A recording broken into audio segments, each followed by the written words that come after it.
बाबा के ट्रस्ट से जुड़ी एक्सक्लूसिव जानकारी। पिछले साल बाबा ने ट्रस्ट का नाम बदला था।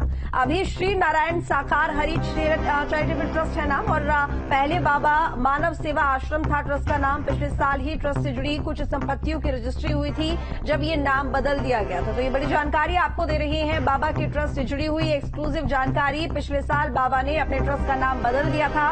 अभी जो नाम है वो है श्री नारायण साकार हरि चैरिटेबल ट्रस्ट, लेकिन इससे पहले इस ट्रस्ट का नाम था मानव सेवा आश्रम। और साथ ही पिछले साल ही ट्रस्ट से जुड़ी कुछ संपत्तियों की रजिस्ट्री हुई थी जिस दौरान नाम बदल दिया गया था। आपको बता दें कि इसी नाम से बाबा को जाना भी जाता है, यानी कि श्री नारायण साकार हरि के नाम से बाबा को जाना भी जाता है और इसी नाम से लोग उन्हें पूछते थे। लेकिन सबसे बड़ी बात देखिए कि यहाँ पर हाथरस में जहाँ पर सत्संग हो रहा था, बड़ी संख्या में लोग यहाँ पर मौजूद रहे और वहां भगदड़ मची और 100 से ज्यादा लोगों की मौत इस हादसे में हो गई है। बाबा फरार है, पुलिस तलाश कर रही है, मामले को लेकर तहकीकात भी चल रही है। शुभम हमारे साथ में जुड़े हुए हैं। शुभम, देखिए एक और एक्सक्लूसिव जानकारी मिली है कि बाबा का जो ट्रस्ट है, नाम उसका पहले मानव सेवा आश्रम था, लेकिन पिछले साल नाम बदलकर श्री नारायण साकार हरि चैरिटेबल ट्रस्ट कर दिया गया। इसके पीछे क्या वजह, ये जानकारी आपके पास में? बिल्कुल, देखिए इस तरह के लोग अक्सर इस तरह से अलग अलग ट्रस्ट के जो नाम होते हैं पहले उससे प्रचलित होते हैं, फिर उसका एकाएक रातों रात नाम बदलता है और उसके बाद ही चूंकि मामला काफी बड़ी संख्या में लोगों की मौत हुई है और इस पूरे मामले में एक बड़े समुदाय जिसको मानता है, ऐसा धर्मगुरु भी शामिल है, लिहाजा प्रशासन किसी तरह की कोई चूक नहीं करना चाहता और कार्रवाई करने से पहले सबूत पुख्ता कर लेना चाहता है, जानकारी हासिल कर लेना चाहता है इस पूरे इंसिडेंट्स के पीछे क्या वजह थी। कहीं ये साजिश का तो नतीजा नहीं था या फिर इसके पीछे किसी की सुनियोजित साजिश तो नहीं थी और ये घटना क्या हुई है, इसकी रिपोर्ट का इंतजार अभी फिलहाल प्रशासन को है।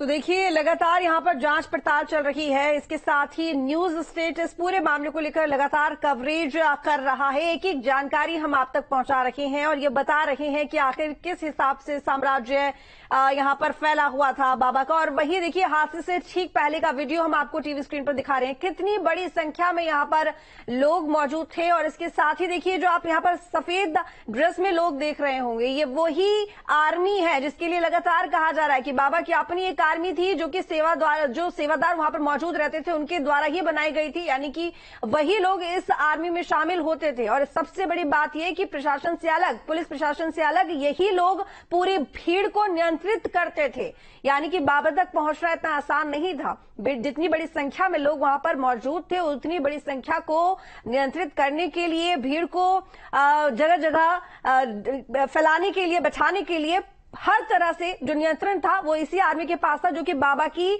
सो कॉल्ड आर्मी जिसके लिए बार बार कहा जा रहा है। इसके साथ ही ये वही सेवादार हैं जो कि बाबा की भक्ति में लीन रहते हैं और यही काम कर रहे थे। देखिए यहाँ पर बहुत सारी बातें सामने आ रही हैं, कई लूप होल सामने आ रहे हैं, कहीं ना कहीं प्रशासन को लेकर भी कई सवाल उठ रहे हैं कि अगर इतनी बड़ी संख्या में लोग वहां पर मौजूद थे तो आखिर जो प्रशासन है उसका होल्ड इस पर क्यों नहीं था।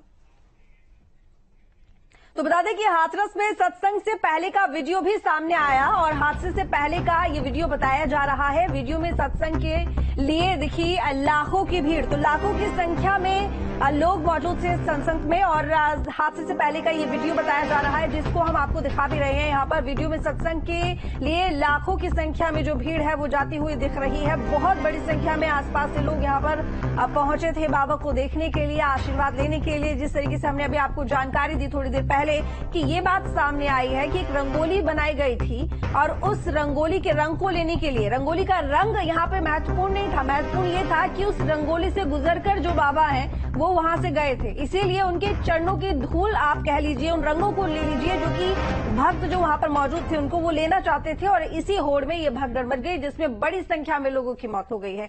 तो देखिए लाखों की संख्या में लोग यहाँ पर मौजूद रहे, लेकिन लाखों की संख्या को नियंत्रित करने के लिए पुलिस प्रशासन बहुत कम संख्या में दिखाई दिया।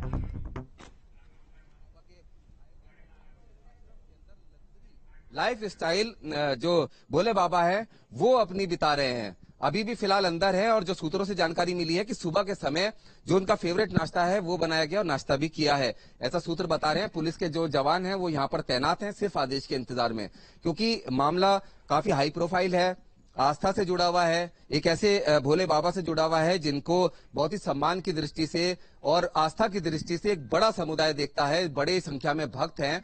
ऐसे में बाबा के खिलाफ कोई कार्रवाई करने से पहले पुलिस प्रशासन पूरी तरह से पुख्ता हो जाना चाहता है कि आखिर। तो देखिए, हम तस्वीर आपको हर जगह की दिखा रहे हैं, वो तमाम आश्रम जहां पर बाबा का डेरा रहा करता था, वहां पर क्या कुछ फिलहाल चहल पहल देखने को मिल रही है। हालांकि हम मैनपुरी भी पहुंचे थे आश्रम में, और ये तस्वीर भी हम आपको दिखा रहे हैं। हुआ ये कि वहां पर सेवादार तो अभी भी मौजूद हैं, 40 से 50 की संख्या में। पुलिस लगातार दबिश दे रही है, कोशिश कर रही है बाबा को पकड़ने की, लेकिन अभी तक कोई भी सुराग हाथ में नहीं लगा है। वहीं सेवादारों से भी बात की जा रही है, जानने की कोशिश की जा रही है, समझने की कोशिश की जा रही है कि आखिर किस तरीके से ये पूरा आश्रम चल रहा था, और बाबा की अगर यहां पर भूमिका की बात करें, इमेज की बात करें, लोगों के सामने वो किस तरह की थी। हालांकि हमने उन लोगों को भी यहां पर उन लोगों से भी बात करने की कोशिश की है जो कि बाबा को भगवान मानते थे, ईश्वरीय शक्ति मानते थे। उनका कहना है कि बाबा ईश्वर का अवतार है। इस तरह की तमाम बातें उनके जो भक्त हैं उनके मन में है, यानी कि वो सीधा सीधा अंधविश्वास यहां पर देखने को मिलता है। और ये देखिए, आप जो तस्वीर आप देख रहे हैं टीवी स्क्रीन पर, हादसे से ठीक पहले का ये वीडियो बताया जा रहा है। कितनी बड़ी संख्या में लोग यहां पर दूर दूर से आए हुए हैं। जो योद्धा थे उनको गरुड़ योद्धा कहा जाता था, जो बाबा के साथ चलते थे, ब्लैक कमांडोज थे। और इनकी खास बात यह थी कि इनमें से कोई भी 6 फुट से कम का नहीं होना चाहिए था।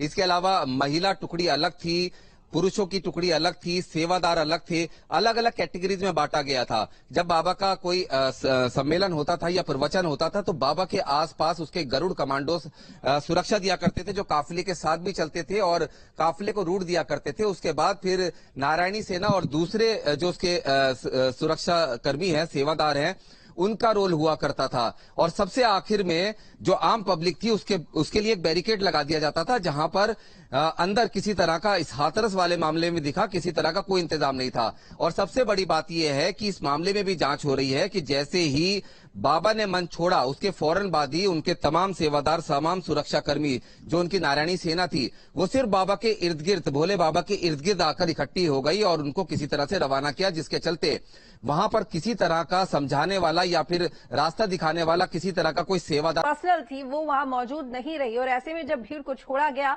तो भीड़ बेकाबू हो गई और भगदड़ मच गई और बड़ी संख्या में लोगों की मौत हो गई। लगभग 123 अभी फिलहाल ये आंकड़ा सामने आया है।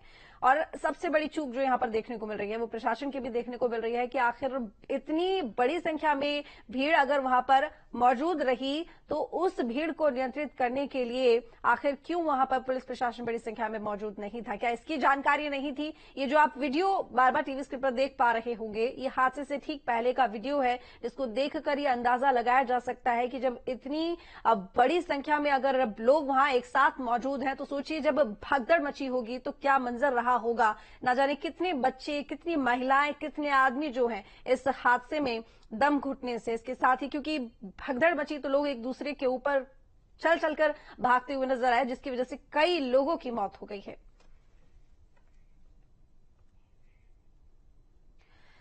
हाथरस मामले से जुड़ी एक और बड़ी खबर मिल रही है। बाबा के कार्यक्रम में मौजूद थे 12,000 सेवादार। ड्यूटी में तैनात पुलिसकर्मियों को हटा दिया गया था। पुलिसकर्मियों और सेवादारों के बीच में बहस भी हुई थी। पुलिस ने बाबा के आने जाने वाले रूट को ब्लॉक कर दिया था। ब्लैक कमांडो पुलिसकर्मियों को पीछे करके खुद ड्यूटी में लगे हुए थे। सभी व्यवस्थाओं का बाबा के वॉलंटियर्स ने ही मोर्चा संभाला था। घटना के वक्त भी बाबा के सेवादार आगे खड़े हुए थे। तो देखिए, ये एक बड़ा खुलासा हुआ है इस मामले में। 12,000 सेवादार बड़ी संख्या में मौजूद थे और जो वहां पर पुलिसकर्मी भी मौजूद थे उनको हटा दिया गया था। ड्यूटी में तैनात जो पुलिसकर्मी थे उनको हटा दिया गया। इन सेवादारों के द्वारा इनके बीच में बहस भी हुई थी। पुलिस ने बाबा के आने जाने वाले रूट को ब्लॉक तक कर दिया था स्थिति को देखते हुए, लेकिन ब्लैक कमांडो और पुलिसकर्मियों को पीछे करके खुद ड्यूटी में लगे हुए थे। सभी व्यवस्थाओं का बाबा के वॉलंटियर्स ने ही मोर्चा संभाला था, लेकिन उसके बावजूद वो स्थिति को नहीं संभाल पाए और जैसे ही मंच छोड़ा बाबा ने, तमाम वॉलंटियर्स वहां से हट गए, जिसके बाद ये भयावह तस्वीर सामने आई। तो घटना के वक्त भी बाबा के सेवादार आगे ही खड़े हुए थे।